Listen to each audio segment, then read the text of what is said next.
E aí pessoal, tudo bem? Como vocês puderam ver no título, vim trazer a avaliação completa dos 20 times da Premier League nessa temporada 2025-2026, que chegou ao fim neste domingo. Então você que não conseguiu acompanhar muito bem a temporada, mas quer saber como estão, como jogaram de fato esses 20 times que são tão comentados, tão repercutidos no mundo do futebol, e você também que acompanhou, mas quer saber um pouquinho das minhas opiniões que eu vou expressar por aqui, trocar uma ideia também nos comentários, todos são muito bem-vindos. E como são 20 times, eu também não vou enrolar tanto, não vou me aprofundar tanto assim em cada um dos times, né? Não vai ser uma avaliação vasta, tão completa assim, mas dentro do tempo possível vou trazer um resumão geral que vai dar para ter uma noção interessante aí de como foi a temporada desses 20 times, ou pela ordem da tabela, né, do primeiro ao último. Então vamos começar pelo campeão Arsenal, né, não mais líder, agora campeão de fato, o time do Arsenal, que a gente também não tem como chegar aqui e ser hipócrita e falar que não teve contestações pontuais ao longo da temporada sobre esse time.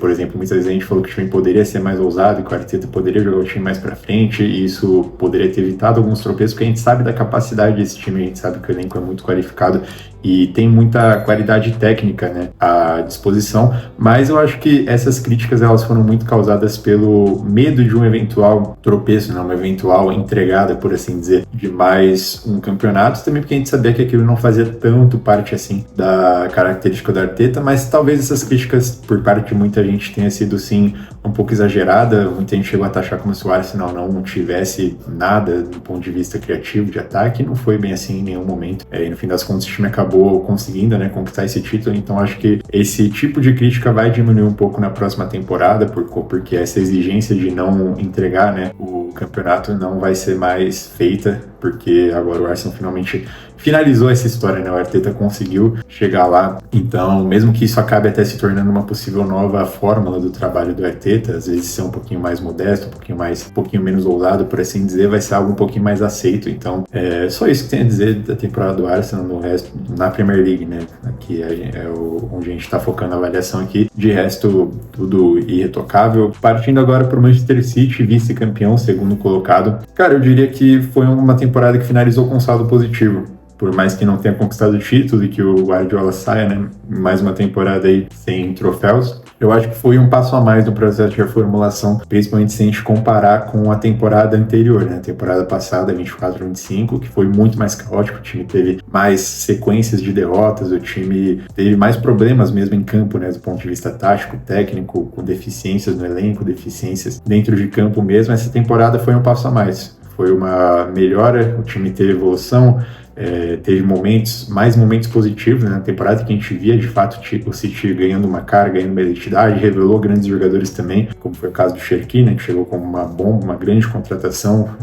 roubando todos os holofotes. O Nico Riley, que já estava no time, mas essa temporada também foi de consolidação absoluta, a ascensão dele. Então acho que o Guardiola deixou um legado interessante. E agora vem aí o Maresca, né, para dar sequência a essa reformulação, que agora também, né, acontece na área técnica, e vai ser muito interessante acompanhar esse time do City nos próximos anos, que ainda assim contém muito material humano, sem contar também as saídas, né, de jogadores, os ciclos que se encerraram, como por exemplo do Bernardo Silva, do John Stones.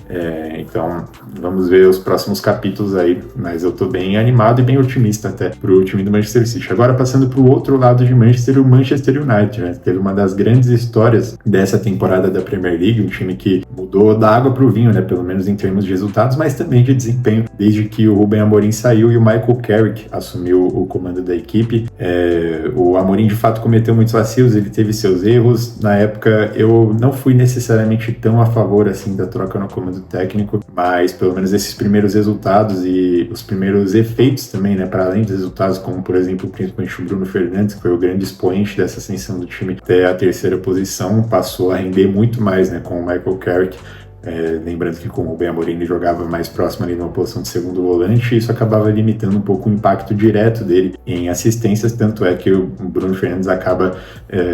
não teria como ser mais poético do que isso, né? Ele acaba quebrando o recorde de assistência em uma temporada da Premier League, um recorde assim incrível, um recorde insano, que pertence apenas a Kevin De Bruyne, nada mais, nada menos, e Thierry Henry. Então o United acaba tendo grandes descobertas também, um saldo positivo na temporada, uma boa base formada de jogadores, né, que podem também servir aí para a evolução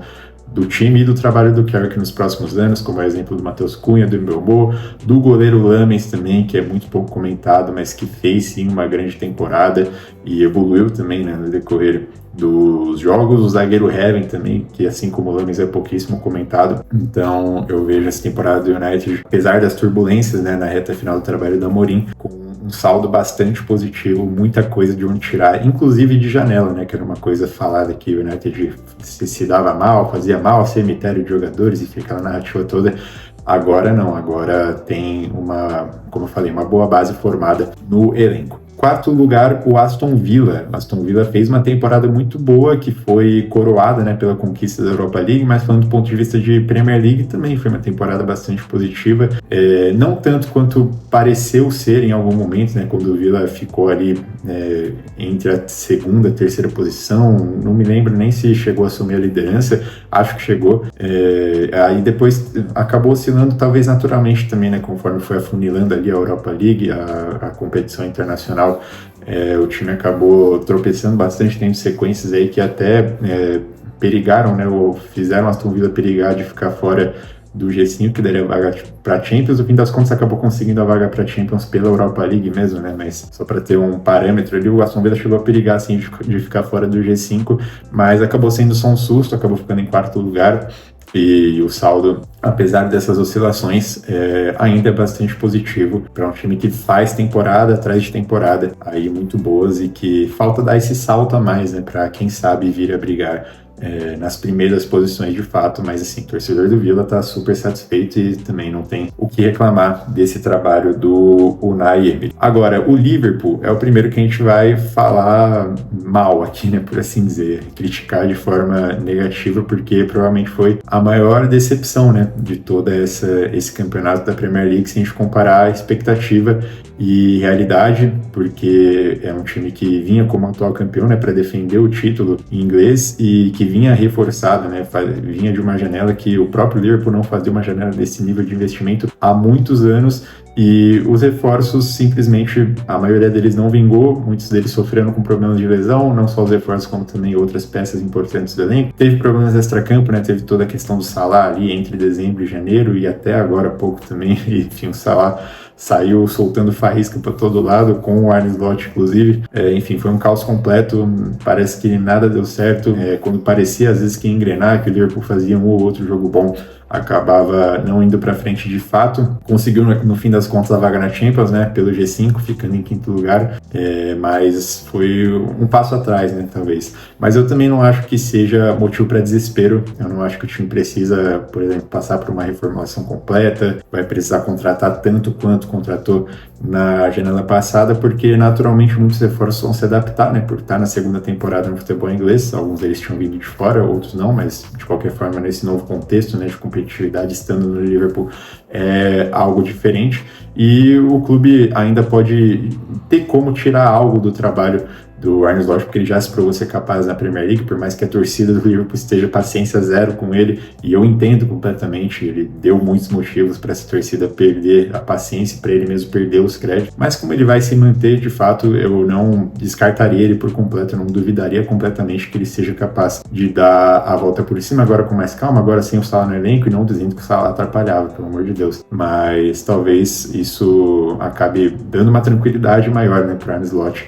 sem ter o peso histórico de um ídolo do time no elenco com quem ele não se dava tão bem. Chegamos aqui na sexta posição, o Bournemouth. O Bournemouth tem uma história curiosa, né, que ele passou praticamente o campeonato inteiro, né, eu vou trazer o recorte aqui que representa 29 das 38 rodadas, passou praticamente o campeonato inteiro com dois extremos, né, ele começa a competição ali relativamente bem, depois, até o dia 3 de janeiro, o time estava com 11 jogos sem vencer, passou 11 jogos sem ganhar nenhum, e desde então, desde esse 3 de janeiro, que foi uma derrota para o Arsenal, salvo engano, o time não perdeu mais, foram 18 jogos invicto, praticamente um turno inteiro, né, que seria 19, então o time acaba a temporada numa alta assim absurda, tanto que eu até me lembro quando na penúltima rodada, né, o Bournemouth ia enfrentar o City, que era a última chance do City ainda sonhar com o título, eu percebi isso, que o Bournemouth estava nessa sequência absurda, e como o jogo também era na casa do Bournemouth, no Vitality Stadium, eu não imaginei, aliás, eu não duvidei que o City perdesse ou tropeçasse, e acabou perdendo pro Bournemouth. Então, aliás, acabou empatando, né, se eu não estou enganado. Enfim, se não me falha a memória, acho que empatou aquele jogo no fim das contas, mas conseguiu resistir ao City e no fim das contas acaba sendo premiado, né, com o 6º lugar, com a vaga na Europa League, apesar daquela turbulência, né, daquela sequência de 11 jogos sem vencer. É um clube que continua se destacando, né? A gente vê vários times formadores, né, times que formam atletas para clubes maiores e revendem por valores altos. E entre os clubes formadores, o Bournemouth é um que se destaca, como no próprio exemplo do Ryan, né, muito conhecido aqui no futebol brasileiro, alguém que chegou e já caiu nas graças da torcida completamente, e quem sabe já na próxima janela, porque não, ainda mais porque vai disputar a Copa do Mundo, já deu um salto maior ainda dentro do futebol inglês ou do futebol europeu como um todo. Então, assim, temporada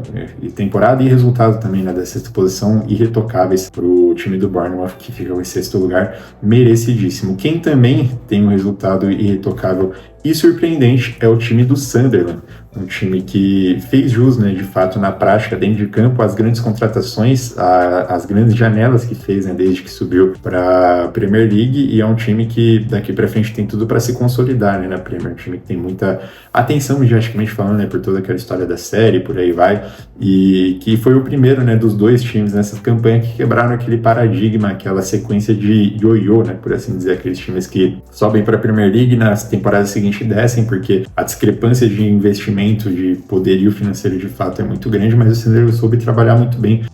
contratou vários nomes, alguns conhecidos, outros nem tanto, mas todos de muito bom custo-benefício, que deram resultado em campo. E já na primeira temporada na Premier, né, desde o retorno, desde a subida, eles não só ficam na Premier, como também são premiados com vaga em competição europeia, né, no caso na Europa League. Então, todo o mérito do mundo para o time do Sunderland nesse resultado. O 8º lugar ficou com o Brighton, um time que também, né, como eu falei do Bournemouth, é um clube formador, um clube que revela grandes talentos, aí tem revelado nos últimos anos para times maiores. Não chamou tanta atenção assim quanto a campanha do Bournemouth, mas também fez uma temporada de destaque e vai acabar disputando a Conference League, por mais que tenha passado por mais altos e baixos ali, oscilações, mas o trabalho ainda é muito promissor, deve ter sequência, e o time tem tudo para dar trabalho, né, na Conference League, tem uma competição ali de um nível de exigência menor do que a Europa League. Então o Brighton chega para essa competição ali, quem sabe com uma esperança de título, né, uma expectativa de título que tá faltando, né, o Brighton tá devendo aí nesses últimos anos de destaque, sempre na primeira página da tabela da Premier League. Em 9º lugar, o Brentford. Agora a gente vai dar uma acelerada, né? Acho que os times daqui para frente a gente vai ter menos coisa para destacar. O Brentford fez uma temporada bastante positiva também, né? Apesar de ter ficado com o 9º lugar, até o 8º, né, daria a vaga para a Conference, acabou ficando sem essa vaga, mas o saldo ainda é muito bom, principalmente porque foi uma temporada de passagem de bastão, né, do trabalho do Thomas Frank, que havia saído para o Tottenham, acabou sendo demitido para o Tottenham, e agora entrou o Keith Andrews, que era auxiliar técnico dele, e não só dentro de campo, mas como também em resultados, o Brentford acabou mantendo um saldo parecido, né, com o que vinha mantendo ali, meio de tabela para cima, 9º lugar, mas foi um efeito assim bastante impactante positivamente, para um Brentford que não só havia trocado de técnico, como também havia perdido muita gente, né, na janela, muita gente importante. Então, algo para se olhar para se ver com bons olhos, né, para se enxergar com bons olhos para a sequência aí dessa ascensão da equipe. E em 10º lugar, abaixo de todos esses times que eu falei, vem o Chelsea, que estava, né, até certo ponto brigando ali pelo G4, G5, com o Liverpool, com o Aston Villa, com o United, acabou ficando em 10º lugar, fora sequer de competição europeia nenhuma. Então não fica nem com a Conference, nem com a Europa League, muito menos com a Champions League. Fica entre as maiores decepções dessa temporada lá do Liverpool, se a gente comparar a expectativa e realidade. E é um resultado que escancarou, né, como foi comentado, inclusive por aqui no decorrer da temporada, escancarou muitos problemas da gestão, né, desse time do Chelsea do ponto de vista de mercado, porque era um time que investia bastante em jogadores jovens, tinha investimentos bilionários ali em contratações, mas passava longe de pensar naquilo que o elenco realmente precisava esportivamente falando e passou longe de ter um elenco completo de jogadores preparados, né? Jogadores prontos de fato para serem competitivos, para disputarem alguma coisa na Premier League. Então ficou faltando muita coisa e também teve a questão das trocas de treinadores, né? O Maresca mais ou menos no meio da temporada, depois vem o Liam Senior, se mostra zero preparado, se envolve inclusive em polêmicas do ponto de vista da repercussão midiática, né, relacionada a muitas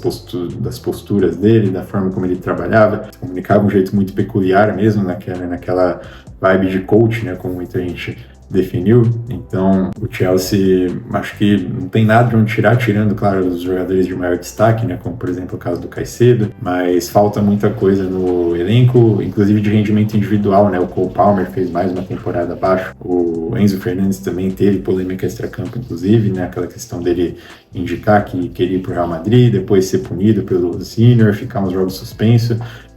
Então parece que tudo deu errado, né? Assim como no Liverpool, tudo deu errado para o Chelsea e muita coisa vai recomeçar do zero, inclusive da gestão, que deve repensar bastante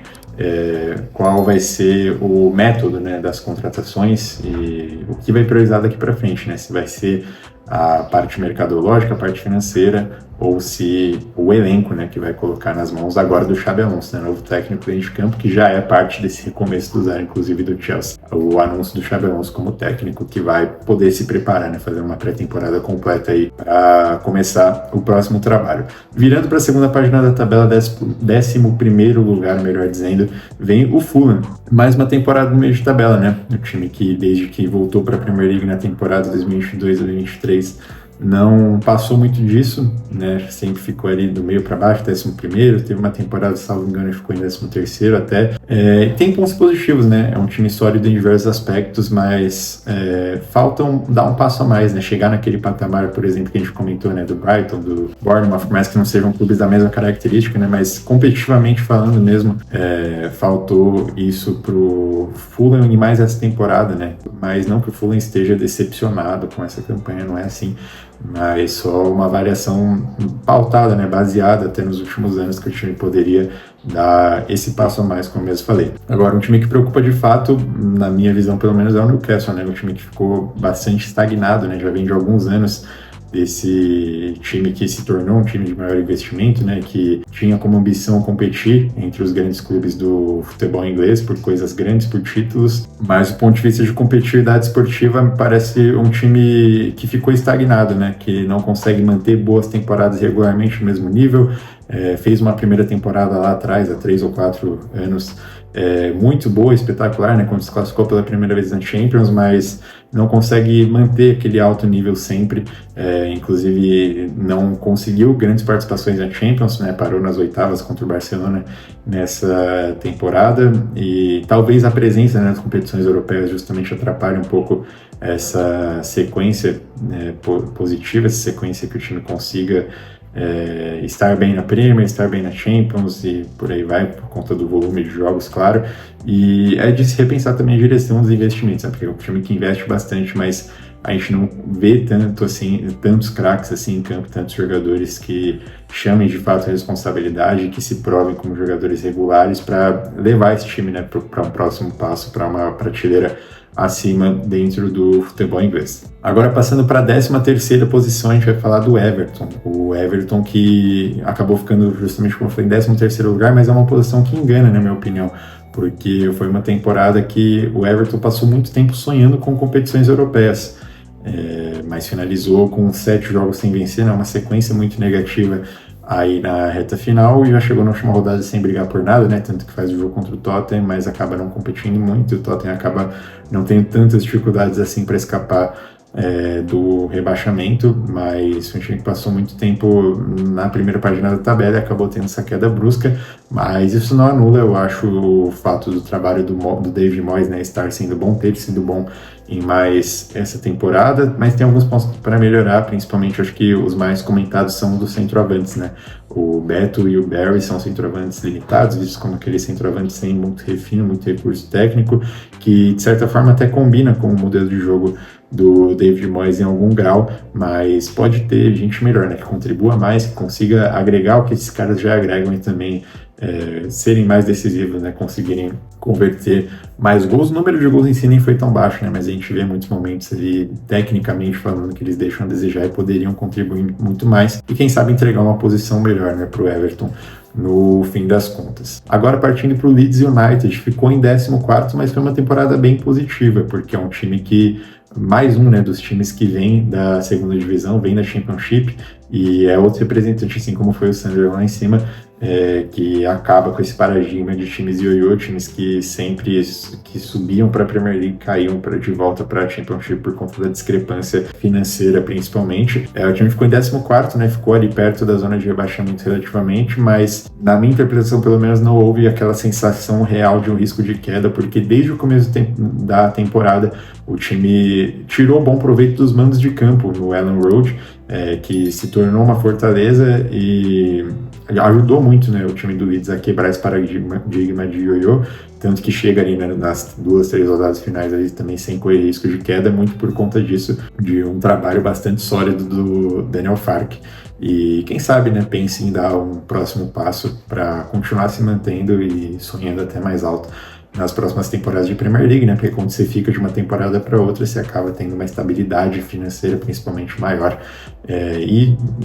questão do elenco, né? Se adaptar, se acostumar também por 2 temporadas seguidas é uma coisa bastante importante. Então o Leeds já cumpre, né? Já passa por esse passo, passa essa pré-temporada, né? Com a cabeça mais tranquila. O Crystal Palace, que acabou ficando em 15º, fez uma temporada extremamente turbulenta e a própria posição fala sobre isso, né? Porque o Palace costumava ocupar aquelas posições de meio de tabela, né? 11º lugar, por ali, e agora fica em 15º, e isso diz de fato o quanto que esse ano foi muito conturbado. O time perdeu muitos jogadores desde o título, né, da FA Cup contra o Manchester City na temporada passada, inclusive o zagueiro Mark Guehi, e teve todo aquele impacto do Oliver Glasner, né, aquela novela que, enfim, a gente já sabia desde o começo que ele ia sair ao final da temporada, mas não se ele talvez fosse sair, né, no meio, durante, acabou ficando até o final. Agora sim ele vai acabar deixando o clube, mas foi um time que foi mal praticamente do início ao fim, e tanto por conta da área técnica, né,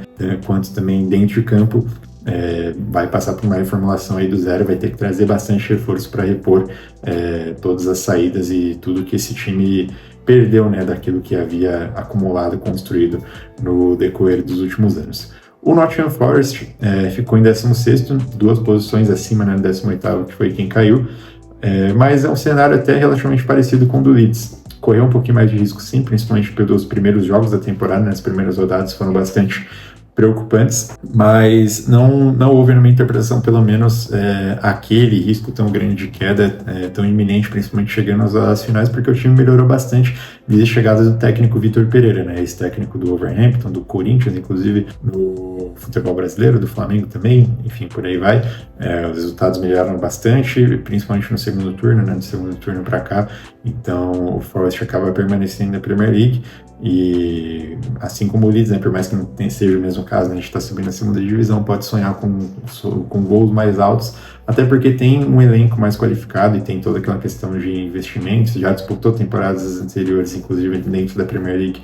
que obteve resultados melhores, inclusive, né, na temporada passada parece, quando consegue competição europeia. Então dá para o Forest tratar como um alívio, por assim dizer, o resultado dessa temporada, né, a reta final principalmente, e agora tentar voltar a sonhar com a primeira página da tabela. O Tottenham fez uma temporada para se esquecer, né? O elenco não é tão ruim assim, o elenco até tem de onde tirar, mas faltou muita coisa. E acho que essa briga contra o rebaixamento foi uma briga que realmente assustou até literalmente a última rodada, né, daquelas brigas mesmo para o torcedor lembrar, ficar como um trauma mesmo, acaba sendo um choque de realidade, porque o Tottenham já havia aceitado, né, essa parte de mediocridade, por assim dizer, há bastante tempo, né? Já não brigava por voos tão altos, já havia ficado, inclusive, né, perto da zona de rebaixamento, só que não correu risco porque os 3 rebaixados ficaram numa pontuação muito abaixo, né, do primeiro fora, da zona de rebaixamento, ficou ali perto do Manchester United naquela posição, e enquanto o United subiu lá para terceiro, o Tottenham continua ali e quase caiu, né? Então deve servir ali para dar um chacoalhão, né? O Roberto De Zerbi, que foi técnico, acabou chegando, que vai ficar para a próxima temporada, teve muito mérito, né, em reviver esse Tottenham que parecia abatido, parecia completamente entregue, né, inclusive pela expressão dos jogadores, pelo que acontecia nos jogos, pelos resultados. O time passou mais de 3 meses sem sequer vencer um jogo no ano de 2026. O De Zerbi tem muito mérito no que ele conseguiu fazer, mas é claro, o clube precisa rever muita coisa, né, não dá para tratar essa escapada do rebaixamento como um bom resultado. Agora, quem caiu de fato, ao invés do Tottenham, foi o West Ham. Começou muito mal o campeonato, né? Desde o começo, com o passar das rodadas, aquela tensão, aquele risco de queda preocupava, até que se tornou realidade e se consumou neste domingo, na última rodada, mesmo com o time vencendo o Leeds por 3-0, o Tottenham também venceu o jogo contra o Everton, e por isso o West Ham acabou caindo, não por essa rodada, né, mas também por todo o conjunto do campeonato. Começou muito mal e a sequência depois disso também não foi tão diferente, chegou a parecer que ia engrenar em um momento ou outro, mas no geral dá para dizer que foi uma campanha ruim do começo até o final, então não tem muito o que dizer, acaba sendo de fato uma campanha digna de rebaixamento, assim como seria a do Tottenham também, se o Tottenham caísse. Duas campanhas que foram ruins da primeira até a última rodada, apesar desse respiro do Tottenham, que nem foi muito longo, mas acabou sendo suficiente para escapar. Agora, em penúltimo lugar, a gente teve o Burnley, né, que diferente do Leeds e do Sunderland, né, foi o terceiro time que subiu da Championship para a Premier League da temporada passada para essa e acabou de fato caindo. Foi o típico caso, né, de time que não conseguiu montar um elenco forte o suficiente, não fez parecer que competiria em praticamente nenhum momento sequer e acaba tendo essa queda consumada, assim como o Wolverhampton, né, que foi o lanterna, mas apesar de ter sido lanterna, não veio da Championship. E não só por isso, né, mas surpreende porque beleza, a do Burnley a gente esperava, né, que fosse cair pelo começo da temporada, mas a expectativa do Wolverhampton no começo da temporada passava longe de rebaixamento, porque era um time que tinha uma base de elenco aí formada relativamente interessante, vinha de temporadas relativamente interessantes também dentro da Premier League, e cair da forma como caiu, como lanterna, no fim das contas, claro, não surpreende, né, porque enfim, desde o primeiro turno ali, a reta final, meio que todo mundo já havia aceitado que esse seria o destino dos Wolves, mas surpreende, como eu falei, pela expectativa do começo da temporada, porque não era um time cotado, né, para cair de fato, mas foi acontecendo problema atrás de problema e o time não teve força em momento algum praticamente para contornar esses problemas, resolvê-los. Teve a questão do Arias, né, que foi o reforço de preço que não engrenou, acabou saindo no meio da temporada, mas é um exemplo pequeno perto de tudo que foi esse caos do time do Wolverhampton, né, por tudo que aconteceu. Como eu falei, a queda acabou deixando de soar como uma surpresa e foi justificada, né, por tudo que aconteceu no decorrer da temporada, certo? Finalmente chegamos aos 20 times, estamos com quase meia hora de vídeo aí. Espero que vocês tenham gostado da avaliação por aqui. Pedir para vocês se inscreverem no canal para continuar acompanhando a repercussão, né, da pós-temporada, da pré-temporada do próximo ano, né, da Premier League. Vamos ter muito mais conteúdo por aqui, inclusive na Copa do Mundo. Deixei na descrição também minhas redes sociais de vídeos mais curtos, com vídeos mais editados. Está aqui no YouTube Shorts também, né, mas se você quiser acessar lá, seguir por lá também, fique à vontade. Estou fazendo uma série com um jogador de cada seleção que você deve conhecer para acompanhar a Copa do Mundo, então não perca, dá uma olhada lá, que tá muito legal também. Deixa o like no vídeo para o YouTube entender que está gostando desse conteúdo, entregar para mais gente. Comente também o que você achou, se você concorda, discorda de alguma análise, qual time você torce também da Premier League, quem sabe. Então vamos trocar essa ideia saudável por aí. Compartilha também o vídeo para aqueles também que gostam, que acompanham o futebol europeu, o futebol inglês também, tá falado? Muito obrigado pela audiência, por ter ficado até aqui, um abraço e até a próxima!